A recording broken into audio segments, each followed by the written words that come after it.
నమస్తే రైతు సోదరులకు. ఫ్రెండ్స్, నేనైతే నిన్న ఒక షార్ట్ వీడియో అప్లోడ్ చేసినాను. నేను వేసినటువంటి వరి రకం సీడ్ అనేది అన్ని విధాలుగా మనకి రోగాలు తట్టుకుంటుంది. అదేవిధంగా నేను ఎలాంటి స్ప్రే చేయలేదన్నట్టు వీడియో అయితే అప్లోడ్ చేసినాను. అదేవిధంగా ఇప్పుడైతే నేను దానికి సంబంధించినటువంటి ఫుల్ వీడియో అయితే తీస్తున్నాను.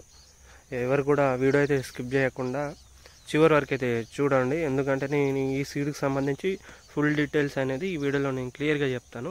మనం ఈ సీడ్ అనేది కొత్త వెరైటీ ఏం కాదు, పాత రకమే, వాడుకలో రన్నింగ్ సీడే. అయితే ఫ్రెండ్స్ చూడండి, మనకి ఫస్ట్ వరి చూద్దాం, పరిశీలిద్దాం ఒకసారి.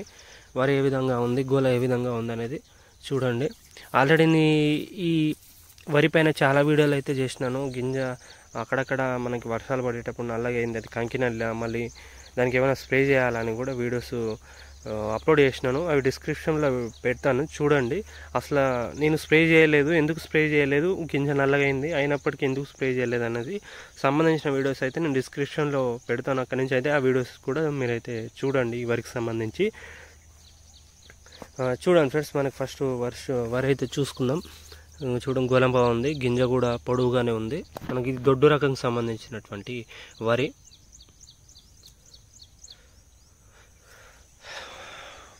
మనకి వరి చూసుకున్నట్లయితే పొలం అంతా కూడా ఒకే విధంగా ఉంది. మనకి ఒక 15 నుంచి 20 రోజుల్లో అయితే కోతకు రావడం అయితే జరుగుతుంది ఈ పొలం అయితే.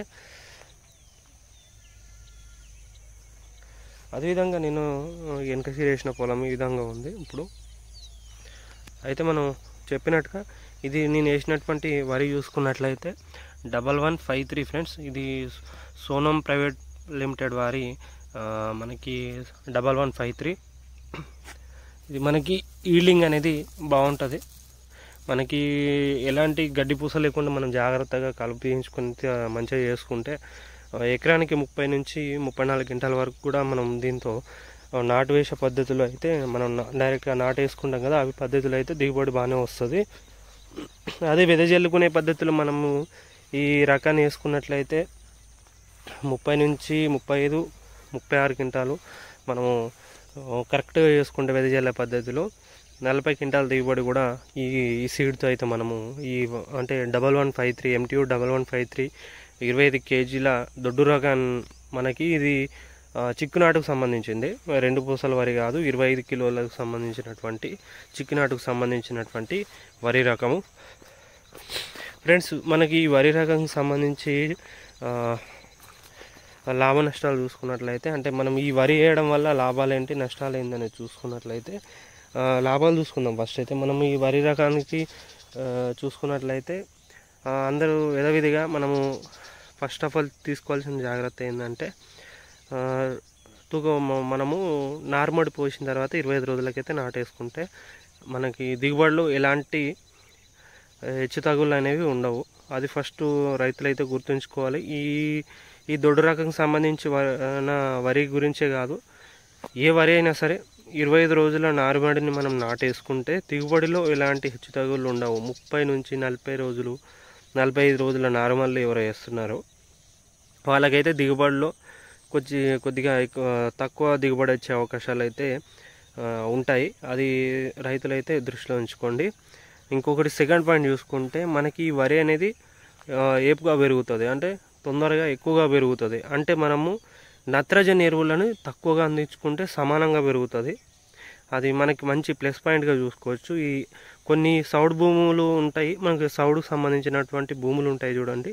అలాంటి భూములలో మనము ఈ MTU 1153 సోనం కంపెనీ వారి ప్రైవేట్ లిమిటెడ్ వారి రకానికి, అంటే కంపెనీ వారికి సంబంధించినటువంటి ఈ MTU 1153 అనేది మనకి మంచిగా పెరుగుతుంది.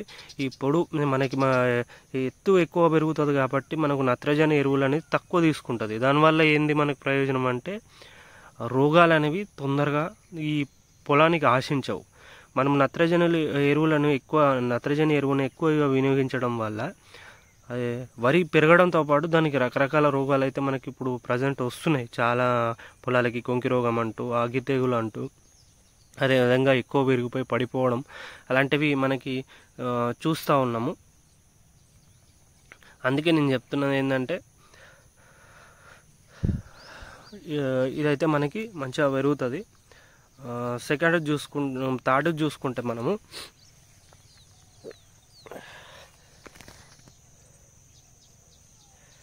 పొటాష్ మనం ప్రాపర్గా వినియోగించుకున్నట్లయితే దీనికి మనము దుక్కిలోంచి అంటే దుక్కి దున్నిన కాడి నుంచి మనము అడుగుకేసే ఎరువులు పొటాష్ ఉంటుంది కదా, మనము దాంతోపాటు పొటాష్ అనేది టైం టు టైం 10 నుంచి 15 కిలోలు చెప్పిన మనం లాస్ట్ దఫా వరకు మనం జాగ్రత్తగా వినియోగించుకుంటే ఈ వరకు వడ్లు కూడా మంచి వెయిట్ వస్తాయి ఫ్రెండ్స్. ఇది అదొకటి మనకి ప్లస్ పాయింట్ అవుతుంది. వడ్లు కూడా మంచి వెయిట్ వస్తాయి. మనం జాగ్రత్తగా పొటాష్ వినియోగించుకోవాలి. మనకి పొటాష్ లోపం అనేది ప్రతి భూమిలో కూడా ఉంటుంది. ఆ పొటాష్ లోపం వల్లే మనం వెయిట్ వచ్చే వడ్లు మనము నాటు వేసినా కూడా అవి లాస్ట్ దశలో మనకి వెయిట్ రాకుండా ఉండడం అనేది జరుగుతుంది. రైతులు ఫేస్ చేస్తున్న ప్రాబ్లం అదొకటి.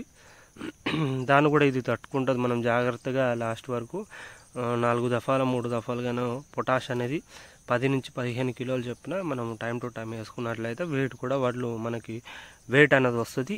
ఇంకొకటి ప్రత్యేకత ఏంటంటే సోనం ప్రైవేట్ లిమిటెడ్ది 1153 అంటే మనకి చూసుకోండి, ఇది మనకి వరి అనేది తొందరగా వాడిపోదు ఫ్రెండ్స్. అదొకటి ప్లస్ పాయింట్. మనకి గట్టిగా అవుతుంది, గట్టిగా ఉంటుంది కర్ర దీంది ఈ సోనం కంపెనీ వారిది. కొన్ని వేరే కంపెనీలు ఉంటాయి 1153కి సంబంధించినటువంటివి, తొందరగా విరిగిపోయి మనకి వరి పడిపోయే అవకాశం ఉంటుంది. నేను ఒకసారి రామకృష్ణ 1153 వేసినాను. ఆ రామకృష్ణ 1153 ఈల్డింగ్ దీనికంటే కొద్దిగా ఎక్కువ అనిపిస్తుంది అది, కానీ ప్రయోజనం ఏముంది మనకి లాస్ట్కి అనేది వరి నువ్వు ఎంత జాగ్రత్తలు తీసుకున్నా వరి పడిపోతుంది. ఒక్క గాలితో మనం వేసినా అంటే నేలమట్టం అవుతుంది అంతే. మనకి కోతకు వచ్చిన వరి పొలం ఉంటే ఒక్క గాలి గట్టిగా వర్షం గాలి ఒకటేసారి గట్టిగా కొట్టిందంటే నేలమట్టం అయిపోతుంది. అంటే నేను చెప్తుంది అంటే మినిమం తట్టుకుంటాయి. మినిమం తట్టుకునే ఇప్పుడు ఇది మినిమం తట్టుకునే వర్షానికి గాలికి మినిమం తట్టుకుంటుంది కదా, అదే వర్షానికి గాలికి అదే సేమ్ గాలి సేమ్ వర్షం వచ్చిందనుకో అది పడిపోతుంది అంతే. అంటే నేను వేసినప్పుడు ఆ విధంగా జరిగింది కాబట్టి చెప్తున్నాను, ఏదేదో వేస్ట్ అని చెప్తలేదు నేను. కొద్దిగా ఇంకా జాగ్రత్తలు చూసుకుంటే అది పడకపోవచ్చేమో, కానీ నాకు తెలిసింది నేనైతే చెప్తున్నాను. మీకు నచ్చితే వినండి. ఇంకోటి మన దీంట్లో ఇంకొకటి నష్టాలు చూసుకుందాం. లాభాలు అయితే విన్నాం కదా, నష్టాలు ఇంకొకటి లాభం గురించి చూసుకుంటే ఇంకొకటి ఇవి రోగాలు తట్టుకుంటుంది ఫ్రెండ్స్. మేజర్గా అయితే దీనికి కొంకి రోగం అనేది నాకు తెలిసి ఇప్పటికీ నేను వేసి దాదాపుగా 2-3 సంవత్సరాల నుంచి ఇదే సీడ్ వేస్తున్నాను, కానీ రోగాలు మాత్రం ఎక్సలెంట్గా తట్టుకుంటుంది. ఎలాంటి రోగం అనేది రావట్లేదు అసలు. అంటే అగ్గి తెగులు కానీ ఇంకొకటి మెడవిరుపు కానీ మేజర్గా లాస్ట్లో మన చేతికి వచ్చిందిరా బాబు టైంకి మనకి వరి అని చేతికి వచ్చింది అన్న టైంలోకి అది మనకి మెడవిరుపు వస్తుంది. అదేవిధంగా లేకపోతే కాటుక తెగులు లాంటివి వస్తాయి. పంట ఎక్కువ కనిపించిన పొలాల్లో కొంత కాటుక తెగులు కనిపిస్తుంది, అది కూడా రాదు దీనికి. అది మనకి ప్లస్ పాయింట్. మెడవిరుపు కాటుక తెగులు అనేది ఈ వరి పొలానికి రాదు. అదొకటి మనము గుర్తుంచుకోవాల్సి ఉంటుంది ఈ వరికి అయితే 1153కి. నష్టాలు అయితే పెద్ద హెవీ నష్టాలు ఏం లేదు. జాగ్రత్తలు మనం ముందు నుంచి జాగ్రత్తలు తీసుకున్నాం అనుకోండి, అవి మనం నష్టాలు కింద అనుకోలేము, నష్టాలని పెద్ద చెప్పుకోలేము. సాధారణంగా చాలా వరలు అయితే అవి వచ్చేటివే. దుబ్బి దోష అంటే నష్టం చూసుకుంటే మనకి గంట పోసే టైంలో మనకు గంట పోస్తుంది కదా, ఆ గంట పోసే టైంలో ఏమవుతుంది అంటే ఉల్లికోడ వచ్చే అవకాశము ఈ వరికి అయితే మనకి ఎక్కువగా ఉంటుంది. ఉల్లికోడు అదే గంట పోసే టైంలో ఎకరాకి 10 కిలోలు చెప్పిన మనము కార్బోఫ్యూరాన్ 3G గుళికలు చల్లినాం అనుకోండి, ఉల్లికోడ అనేది మనకి రాదు. అదొక జాగ్రత్త తీసుకుంటే ఉల్లికోడ వల్ల మనకు దిగుబడి పరంగా అధిక నష్టం ఉంటుంది ఫ్రెండ్స్. నేను ముందే చెప్తున్నాను, దిగుబడి పరంగా మాత్రము చాలా నష్టం అంటే చాలా నష్టం మనం ఉల్లికోడ వల్ల జరుగుతుంది. మనం ముందులోనే జాగ్రత్త తీసుకుంటే నార్మడి మనం నాటు ఇంకొక వారంలో వేస్తున్నాం అనుకోండి, 3G గుళికలు వేసేసేయండి. మళ్ళీ మనము గంట పోసే టైంలో అంటే కలుపు తీసిన తర్వాత మనం వేసే ఎరువులతో పాటు 3G గుళికలు వేసేసేయండి. ఈ విధంగా మనం జాగ్రత్త తీసుకున్నాం అనుకోండి, దీనికి ఉల్లికోడ ఆశించేది మంచి గంట పోస్తుంది. 3G గుళికలు వేసేసండి. మీరు స్ప్రే చేయాలనుకుంటే మన రెప్పల పురుగు కనిపిస్తుంది, ఎక్కడన్నా మోయి పురుగు ఎట్లన్నా స్ప్రే చేయాలని మీరు అనుకుంటారు అనుకోండి, అదేదో రెప్పల పురుగు కనిపించినప్పుడు పిప్రోనిల్ అని మనకు దొరుకుతుంది, ఆ పిప్రోనిల్ స్ప్రే చేసేసేయండి. గంట పోసే టైంలో మనకి ఉంటుంది కాబట్టి పిప్రోనిల్ కూడా మీరు స్ప్రే చేసుకున్నారనుకోండి, మనకు ఉల్లికోడి సమస్య అయినా ఉండదు, మళ్ళీ మోయిపూర్ కూడా రాదు. పిప్రోనిల్ స్ప్రే చేసుకున్నారనుకోండి. ఎప్పుడు ఏమంటున్నానో ఒకటి గుర్తుంచుకోండి ఫ్రెండ్స్, నేను స్ప్రే చేయమన్నది రెప్పల పురుగు కనిపించినప్పుడు మీరు స్ప్రే చేసేయండి అని నేను చెప్తున్నాను. అది మీరైతే గుర్తుంచుకోండి ఫ్రెండ్స్. ఏదైనా ఫ్రెండ్స్, మనం ఉల్లికోడి అయితే నష్టంగా చూసుకోవచ్చు, మనం జాగ్రత్తగా తీసుకుంటే మనం నివారించుకోవచ్చు. ఇంకా నష్టాలు చూసుకుంటే, మనము తెలియని రైతులు ఈ వరి వేసుకుని ఇష్టం వచ్చినట్టు యూరియా చల్లారు అనుకోండి, మనకంటే హైట్ దాటిపోతుంది. అప్పుడు ఏమవుతుంది, గాలికి వర్షాలకి వరి మొత్తం పడిపోయి అదొక నష్టంగా భావించుకోవచ్చు. తెలియని రైతులకు చెప్తున్నాను, ఈ సీడ్ వెరైటీ వేసినప్పుడు మనం నత్రజని ఎరువులను తక్కువ వినియోగించుకోవాలి.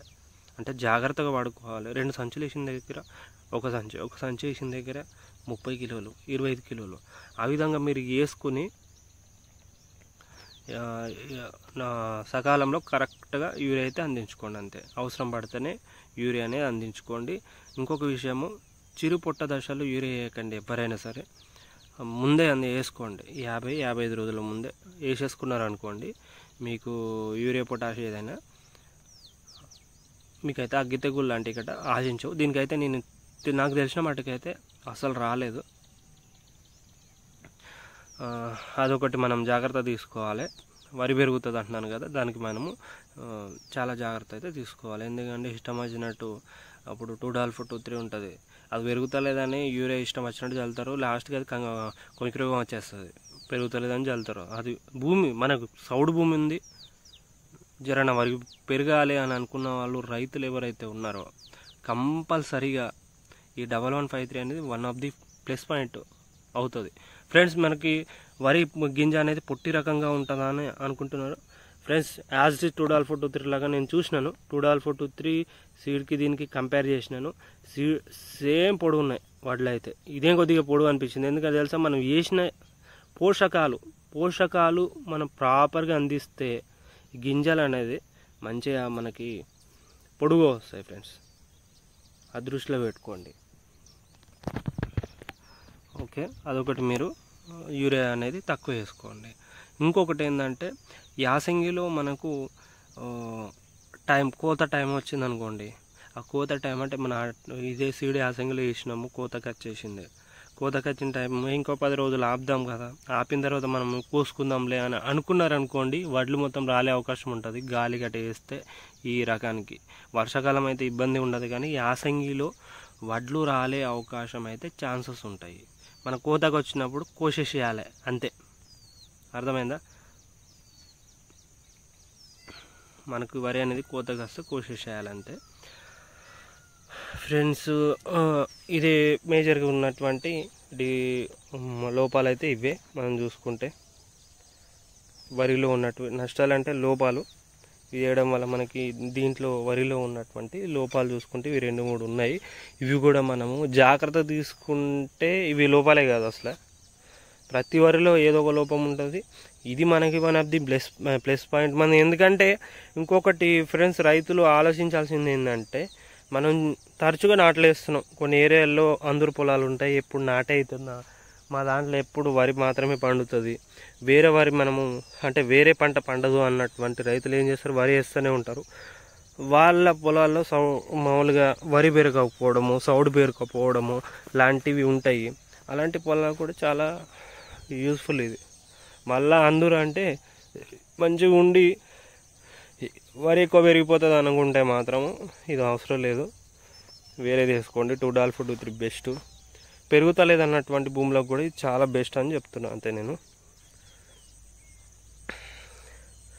ఓకే ఫ్రెండ్స్, ఈ విధంగా మనకి ఈ సోనం కంపెనీ వారి 1153 వెరైటీ అయితే మనకి సీడ్ అయితే మనకి చాలా బాగుంటుంది. ఇది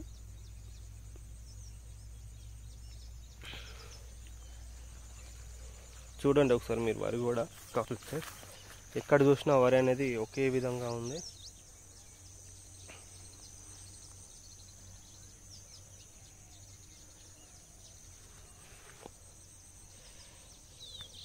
ఓకే ఫ్రెండ్స్, ఈ వీడియో ప్రతి ఒక్కరికి నచ్చుతుంది అనుకుంటున్నాను ఫ్రెండ్స్. ఇంకొక వీడియో నేను మళ్ళీ అప్లోడ్ చేస్తాను. మనము ముందు నుంచి వరికి ఏ జాగ్రత్తలు పాటిస్తే మనకి రోగం అంటే అగ్గి తెగులు కానీ మెడవిరుపు కానీ తొందరగా మన వరి పొలాలకు ఆశించదు అనే వీడియో అయితే నేను అప్లోడ్ చేస్తాను కంపల్సరీ. ప్రతి ఒక్కరూ నా ఛానల్ అయితే సబ్స్క్రైబ్ చేసుకోండి ఫ్రెండ్స్. ఈ వీడియో అనేది మీ అవగాహన కోసం, అంటే మీకు తెలియడం కోసం. మీకు తెలియదని నేను అనట్లేదు, కొంతమందికి తెలియవచ్చు తెలియకపోవచ్చు, కానీ కొంతమంది కొత్తగా వ్యవసాయం చేస్తున్నటువంటి రైతులకి తెలుస్తుంది అన్నట్టు ఈ వీడియో నేను అప్లోడ్ చేస్తున్నాను. మాకు తెలిసైతే మీరు చెప్తున్నారని అనుకోకండి. నాకు తెలిసింది నేను చేసింది మీకు తెలవడం కోసము నేను ఏం చేస్తున్నా అనేది, అంటే నేను ఎలాంటి వరి వేస్తున్నాను ఏందని మీకు తెలవడం కోసం నేనైతే చెప్తున్నాను friends. Okay friends, thank you.